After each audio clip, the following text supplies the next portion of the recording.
پاکستان کی سڑکوں پر اس وقت تحریک لبیک پاکستان TLP ایک بار پھر سے سرگرم ہے۔ خبروں کے مطابق اس سارے کانفلکٹ میں اب تک تقریباً 15 لوگ جن میں 4 پولیس پرسنل شامل ہیں اپنی جان کی بازی ہار چکے ہیں۔ پاکستان کے متعدد شہروں میں جن میں بڑے شہروں میں لاہور اور اسلام آباد شامل ہیں وہاں پہ کاروباری زندگی ایک سٹینڈ سٹل پر آ گئی ہے۔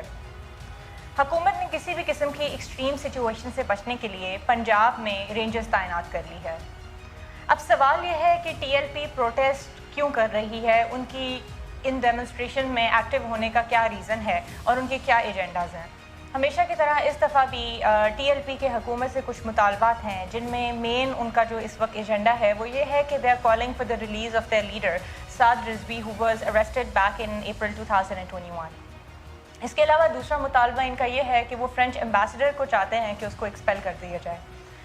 اب اگر حکومت اس بات پر عمل کر لیتی ہے اور فرینچ ایمبیسڈر جو ہے اس کو ایکسپیل کر دیا جاتا ہے تو یہ پاکستان کے لیے ایک ڈپلومیٹک فرنٹ پہ اور ایک انٹرنیشنل سٹیج پہ ایک بہت بڑی جو ہے نا پاکستان کے امیج کو ٹارنش کر دینے والی چیز ہے۔ If Pakistan decides to cut ties with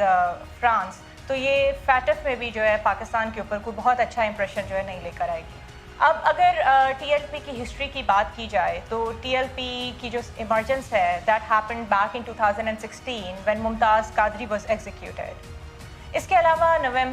دوسری ان کی جو ایمرجنس تھی وہ نومبر 2017 میں دیکھی گئی جب فیض آباد انٹرچینج کے اوپر 20 دن سے زائد کا ایک سٹ ان دھرنا دیا گیا اور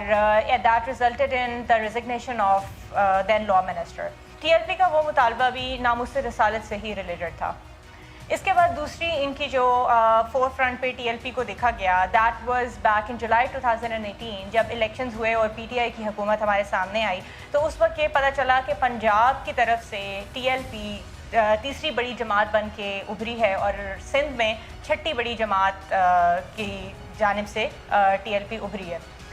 اب یہاں پہ غور طلب بات یہ ہے کہ بلوچستان اور KPK کی طرف سے ایسی کوئی سگنیفیکنس TLP کو نہیں دی گئی، تو یہاں سے ہمیں یہ پتہ چلتا ہے کہ TLP کی میسو فالوئنگ جو ہے وہ پنجاب میں اسپیسیفکلی پنجاب میں اور اس کے علاوہ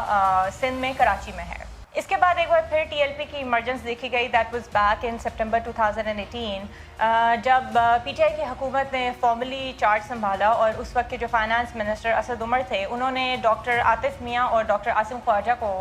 حکومت میں فارملی لانے کا فیصلہ کیا۔ تو اس وقت کی لاء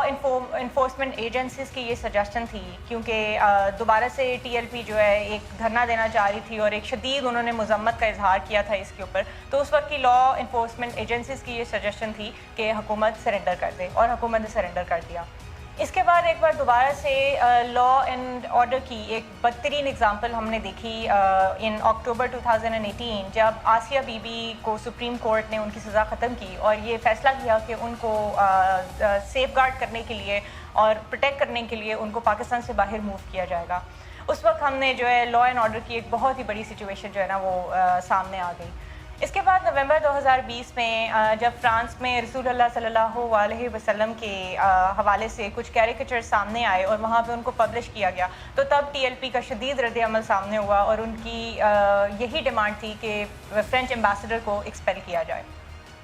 اس سارے سچویشن کو اگر انالائز کیا جائے تو یہاں سے آئیڈیالوجیز کی پاور کا پتہ چلتا ہے، ایک آئیڈیالوجی کی اسٹرینتھ کا پتہ چلتا ہے کہ کیسے ایک سنگل آئیڈیا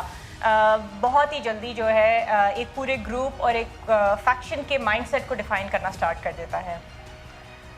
ہسٹوریکلی اگر ہمیں دیکھا جائے گلوبل ایگزامپلز اگر اس کی لی جائے تو ہمیں یہاں سے پتہ چلتا ہے کہ اس طرح کے کیسز میں سویلین گورنمنٹ جو ہے وہ یوزلی مجبور ہوتی ہے اور اس طرح کے گروپس کے پاس ایک اپر ہینڈ ہوتا ہے اور in most of the cases military یا پھر لاء انفورسمنٹ کی انٹرونشن کے بغیر اس طرح کے مسائل کو حل نہیں کیا جا سکتا۔